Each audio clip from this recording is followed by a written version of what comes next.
नमस्कार, मैं समरभूमि से रोहित शर्मा। चुनाव है लोकसभा का।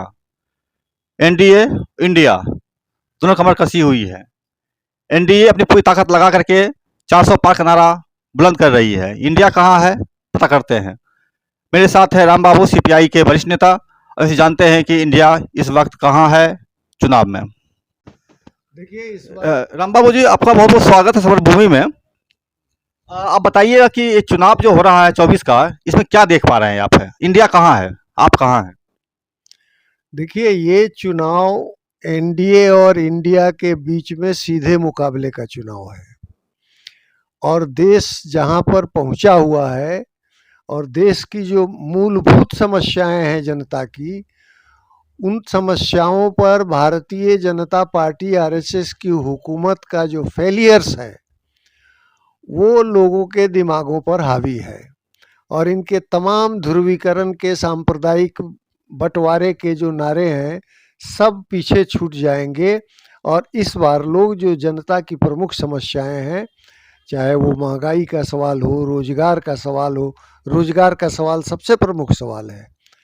आपको ताजुब होगा कि जो नरेंद्र मोदी की सरकार ने इस बार नए वोटर्स के लिए 18-19 साल के वोटर्स के लिए यानी फर्स्ट जनरेशन वोटर्स के लिए जो नारा दिया कि पहला वोट देश के नाम, ये नारा था उनका। लेकिन अभी जो आज ही जो फिगर्स आए हैं इस बार के चुनाव में पिछले सालों की तुलना में सबसे कम 18-19 साल के नौजवानों ने अपना नाम रजिस्टर कराया है। 38%। बिहार में यह प्रतिशत 17% है, उत्तर प्रदेश में 23% है। इसका मतलब है कि बेरोजगारी का जो सवाल है वो नौजवानों के मन पर इस कदर हावी है और सरकार के वादे पर, उनकी जुमलेबाजी पर उसका भरोसा नहीं है, इसलिए लोगों ने वोट से भी परहेज करने का, नई पीढ़ी के लोगों ने, ये बड़ी खतरनाक स्थिति है और दुखदाई स्थिति है कि हमारे देश की जो अगली पीढ़ी है, नौजवानों की पीढ़ी है, वो अगर इस लोकतांत्रिक प्रक्रिया से बाहर रहने का फैसला करती है तो देश में लोकतंत्र का भविष्य खतरे में पड़ जाएगा। ये मेरा कहना है कि मोदी सरकार का स्पष्ट कहना है कि कांग्रेस आएगी तो 5 किलो अनाज नहीं मिलेगा। मोदी सरकार 5 किलो अनाज देने की गारंटी दे रही है, आप क्या दे रहे हैं? देखिए, कांग्रेस की यूपीए की सरकार ने तो भोजन की गारंटी का कानून ही बनाया और वो कानून अगर नहीं बना होता तो ये 5 किलो अनाज को लेकर के जो ये है तौबा मचाए हुए हैं, ये कब दिया गया?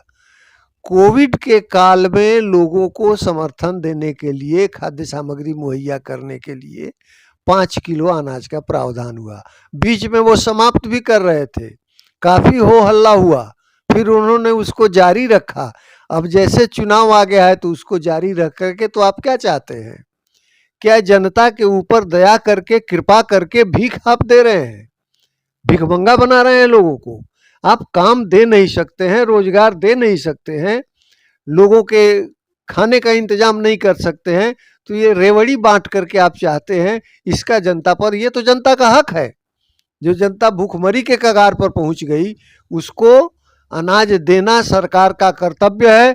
वो सरकार चाहे भारतीय जनता पार्टी की हो, चाहे वो जिस किसी की भी सरकार हो, ये कोई जनता पर कृपा नहीं कर रहे हैं। जनता का मौलिक अधिकार है भोजन की गारंटी कानून के अंतर्गत।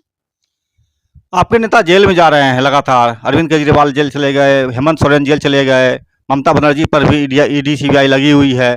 कहाँ टिकेंगे आप? इसलिए कि इन लोगों ने मोदी जी के वॉशिंग मशीन में धुलना कबूल नहीं किया। मोदी वॉशिंग पाउडर से ये धुले नहीं तो इनको जेल में भेज दिया गया। और जेल में भेजने से क्या होता है? जेल में रह करके भी अरविंद केजरीवाल भारी संख्या में उनके उम्मीदवार जीतेंगे और इंडिया गठबंधन के लोग उनके साथ खड़े हैं और इंडिया ब्लॉक को भारी विजय हासिल होगी देश भर में। आप इंडिया ब्लॉक की जीत की बात करते हैं, बिहार में अपने पप्पू यादव विरोध कर गए हैं, क्या करेंगे आप? देखिए, इक्के दुक्के किसी के विरोध करने या नहीं करने से कोई बड़ी बात नहीं होती है। मैं व्यक्तियों के बारे में चर्चा नहीं करना चाहूँगा, लेकिन जो इंडिया ब्लॉक की पार्टियां हैं उनके बीच में मुकम्मल समझौता हो गया है सीटों का। 26 सीटों पर राष्ट्रीय जनता दल, 9 सीटों पर कांग्रेस और 5 सीटों पर वामपंथी दलों के लोग, सीपीआई, सीपीएम और माले के लोग लड़ रहे हैं। 40 सीटों का बंटवारा हो गया है। एक आध दो सीटें और भी कुछ और हमारे सहयोगी अगर होते हैं, नए बनते हैं, तो उनको मिल जा सकती है आरजेडी के कोटे से। तो इससे हमारी स्थिति काफ़ी मजबूत हुई है और मैं समझता हूँ कि किसी भी हालत में हम कड़ी टक्कर उनको देंगे। और जो बिहार का राजनीतिक परिदृश्य बना है, खास करके जातीय गणना के बाद और जो आर्थिक सर्वेक्षण आया है, उससे मुख्तलिफ सामाजिक तबकों की जो आर्थिक हैसियत स्थिति सामने आई है, उसके मद्देनज़र और रोजगार का जो सवाल है, जिस तरह से 17 महीनों के महागठबंधन के राज में रोजगार 5 लाख से अधिक रोजगार मुहैया किया, नौकरियां, सरकारी नौकरियां मुहैया की गई, इन सब के प्रभाव में यहाँ पर बिहार में 40 सीटों में से 30 प्लस सीटों पर इंडिया ब्लॉक के लोग विजय दर्ज करेंगे, कम से कम। पप्पू यादव कांग्रेस में शामिल हो गए थे, क्या नहीं लगता है कि एक विनिंग कैंडिडेट को अगर यहाँ पूर्णिया से खड़ा करते हैं, अगर ज़्यादा रिजल्ट मिलता? अच्छा, ये कांग्रेस का अंदरूनी मामला है, इसके बारे में कांग्रेसी ही टिप्पणी कर सकते हैं। मैं न तो कांग्रेस के बारे में टिप्पणी कर सकता हूं और न ही पप्पू यादव के बारे में कर सकता हूं। आप क्या देख पा रहे हैं 24 के चुनाव का परिदृश्य? 24 के चुनाव में अभी जो परिदृश्य बन रहा है, उसमें भारतीय जनता पार्टी की भारी संख्या में सीटों में गिरावट होने जा रही है। अभी कल ही के डेट में एक सर्वे मैंने देखा, आरएसएस का सर्वे है, देख लीजिए आप, यूट्यूब पर आ रहा है और कई जगहों पे आ रहा है। उस सर्वे में आरएसएस चिंतित है इस बात को लेकर कि उसको भारतीय जनता पार्टी को लोकसभा में 214 सीटें आती हुई दिखाई देती हैं और नरेंद्र मोदी का 400 पार का सपना मुंगेरी लाल का हसीन सपना जैसा बनता जा रहा है। सरकार अगर बना लेते हैं आप हैं, तो प्रधानमंत्री कौन बनेंगे आपके? क्योंकि आपके यहाँ तक कोई बहुत सारे लोग हैं, वहाँ तो मोदी फिक्स्ड हैं, यहाँ कौन? हमारे पास अनेक उम्मीदवार हैं, अनेक योग्य उम्मीदवार हैं और सब लोग जब जीतेंगे तो बैठ कर के तय करेंगे। और मैं आपको आश्वस्त करना चाहता हूं कि इंडिया ब्लॉक प्रधानमंत्री का उम्मीदवार सर्वसम्मत से यूनानिमसली इलेक्ट करेगा, उसमें कहीं कोई बाधा नहीं आएगी। बहुत बहुत शुक्रिया आपका, आपने बताया। ये थे सीपीआई के वरिष्ठ नेता राम बाबू। इन्होंने बताया कि इंडिया गठबंधन की जीत निश्चित है, बीजेपी हार रही है, इसका आरएसएस के आंतरिक सर्वेक्षण में भी ये बात सामने निकल के आई है।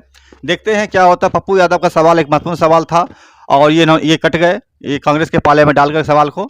हम कांग्रेस के नेताओं से ही बात करेंगे, जानेंगे कि क्या हो रहा है और कैसे चलेगा। नमस्कार, मैं समरभूमि से रोहित शर्मा। देखते रहिए चैनल को मेरा समरभूमि। लाइक करें, सब्सक्राइब करें, शेयर करें।